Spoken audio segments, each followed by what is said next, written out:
बर्बर अमानुषिक। राजधानी छाती उपरे बीएमसी ऑफिस भितरे दायित्व थिबा वरिष्ठ अधिकारी को मरणांतक आक्रमण। समय दिन प्राय 11:30 भुवनेश्वर सत्यनगर स्थित बीएमसी ऑफिस भितरे चलीथिला जनशुणाणी। एही समय हठात ऑफिस भीतर को पशि आसी बीएमसी रो अतिरिक्त कमिश्नर रत्नाकर साहू को अतर्कित आक्रमण करथिले 6 ରୁ 7 जन दुर्बृत्त। धला सार्ट पिंधा युवक माने संघबद्ध आक्रमण बेले एते हिंस्र होई पड़िथिले जे जणे ओएस अधिकारी को तळे पकाई तांको मुह को गोईठा मारिबा को भी पछाई नथिले। लोकसेवा भवन अल्प दूर आ खारबलनगर थानाठू मात्र कई मीटर दूर थिबा बीएमसी ऑफिस भितरे सबु हिताहित ज्ञान भूली जड़े वरिष्ठ सरकारी अधिकारी को अमनिष भली पिटी चली दुर्बृत्त माने। ए घटना पर थाना एतला देइछंती अतिरिक्त कमिश्नर रत्नाकर साहू। दर्शाई 6 ରୁ 7 जन अजଣା व्यक्ति हठात ऑफिस भीतर को पशि आसी जगन्नाथ प्रधान को सह कथा होइथिले कि बोली बड़ पार्टी रे पचारिथिले। से टेलीफोन रे कथा होइथिबा कहिबा परे हठात सेमाने तांकू पिटिबा आरंभ करिथिले। 29 नंबर वार्ड रे कॉर्पोरेटर जीवन राउत को सामना रे सेमाने तांकू पिटी थिबा से अभियोग करिसंती। एपरिक युवक माने तांकू जोर जबरदस्त टाणी नै जगन्नाथ प्रधान को क्षमा मागिबा को बाध्य करथिले बोली से तांकू एतलारे दर्शाइछंती।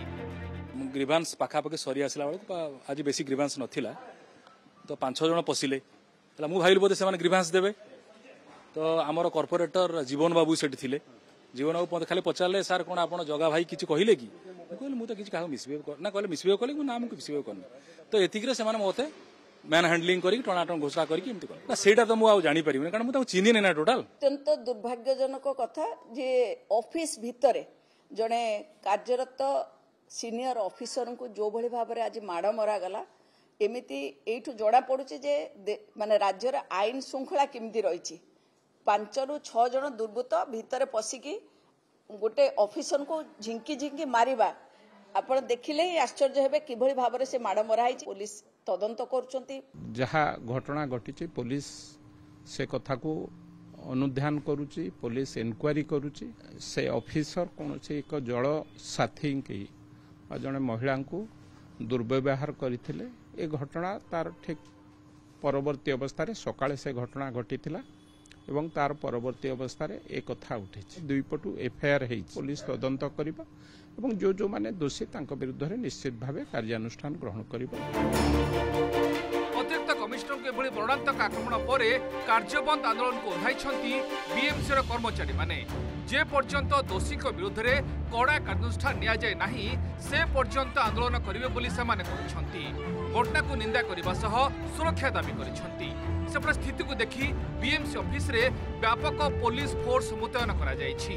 एटा गोटे ग्रहणीय नुहे जेने जो जड़े ऑफिसर सरकारी कर्मचारी आमको प्रोटेक्शन दवा कहते जदि माड़ हम आम ये तो किसी नुहे एटा ऑफिस भितर एटा ग्रहणीय नुहे बोली आम अरेस्ट करने बसीचु जो मैंने ये इनभल्व अच्छा यथाशीघ्र अरेस्ट करा आमर दाबी गोटाए दाबी आम निरवच्छन शांतिपूर्ण भाव में बसीचु धारणा।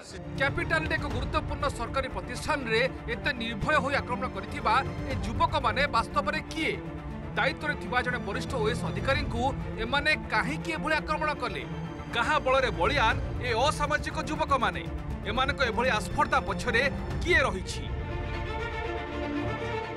भुवनेश्वर कैमरा पर्सन अशोक सह अतुल्य बाउत को रिपोर्ट ओटीवी।